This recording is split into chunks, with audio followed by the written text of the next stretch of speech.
Masuk masjid, langkah kaki apa? Langkah kaki kanan.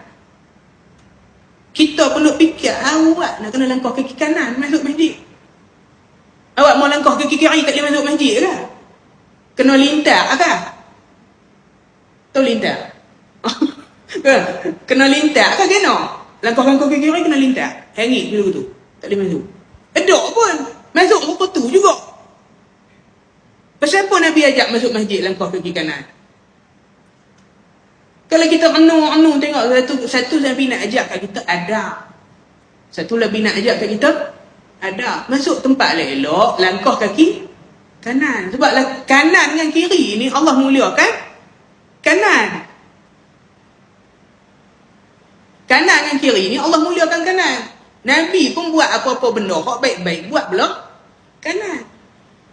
Jadi masuk tempat baik-baik, kena langkah kaki kanan.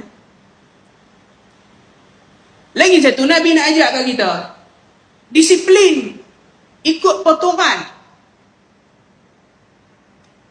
Tok Guru ni Aziz kata, kita kena disiplin, masuk masjid ni kena disiplin. Dalam ceramah dia dulu saya dengar, masuk masjid langkah kaki kanan. Kalau masuk masjid langkah kaki kiri, gostan balik langkah kaki kanan. Oh, dia ajak betul tu.